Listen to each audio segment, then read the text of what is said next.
Your thoughts on Don Lemon?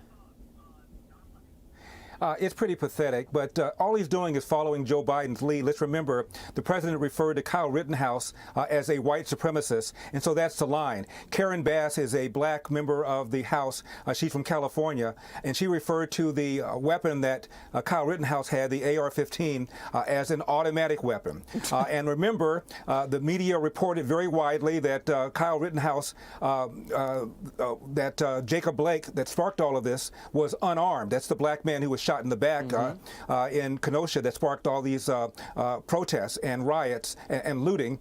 He was, of course, not unarmed. He admitted that he was not unarmed. He admitted he dropped the gun, dropped the knife, rather, he picked it up, and that he, quote, wasn't thinking clearly when he did it, and also opposed the riots that took place in Kenosha. So after he got shot and had some reflection, he's been one of the more sensible people in this whole drama. Speaking of which, how did this become a referendum, Jesse, on race relations? Rittenhouse is white. The three people that were shot, two of whom were shot fatally, are white. The judge is white. From what I can tell, all the prosecution team is white. The defense team is white. About the only two black people in the courthouse are the black juror and Al Sharpton. How did this thing become a referendum on race relations? Well, here's why it did, because a white teenager interfered with a racial riot. That's why. You can't interfere with mob justice. You're supposed to lay back and watch the city burn. So obviously you have to be a racist if you're going to try to protect businesses from being torched by Black Lives Matter activists.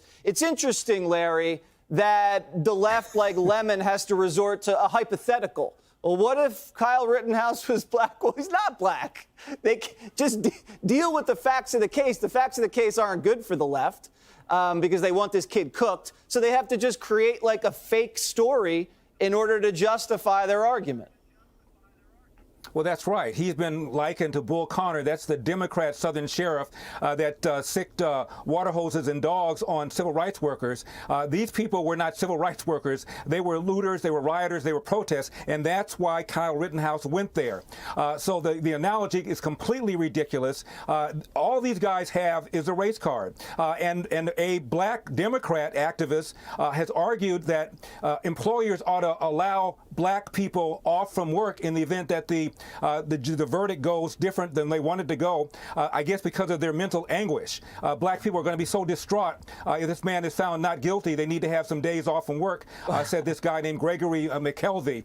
By the way, how many white people got the day off when O.J. Simpson was acquitted from murdering two white people with evidence so acute he did everything but leave his business card at the crime scene? How many white people called in sick that day? I mean, it's insulting the way they've played the race card in this thing. I'm pro days off, so I don't know about all that. If anybody gets a day off, I think we should all get a day off, no matter what color we are. Listen to Joy Reid. I got to show you this. She wants this kid locked up more than anybody, Larry. Listen to what she said about his testimony.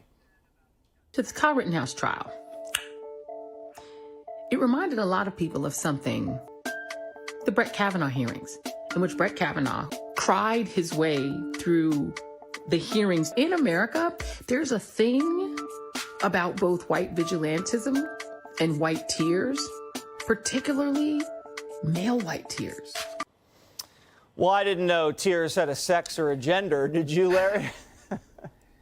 Jesse, consider the source. Joy Reid is a woman who wrote in her blog how much she disliked homosexuals, that she wasn't going to see the movie Brokeback Mountain because she doesn't want to see men kissing, denied that she wrote this, claimed she was hacked. NBC did an investigation, forensic investigation, found out she wasn't hacked, and then she said she doesn't really realize that she was writing these things, and I apologize. I mean, consider the source. This is a race card player. There's 1 million of them on CNB, on MSNBC, Hee Haw, and she's one of a bunch of them. That's what they do. That's how they roll. It's pathetic. Racism has never been a less significant factor in American life. After Obama got elected with a higher percentage of the white vote, by the way, than John Kerry did 4 years earlier, I kind of thought this was done. But they're pulling out the race card because Donald Trump got 12% of the black vote. That's a 50% increase over what he got in 2016, and they are scared to death, so they're doubling down on stuff like critical race theory and reparations. It's pathetic.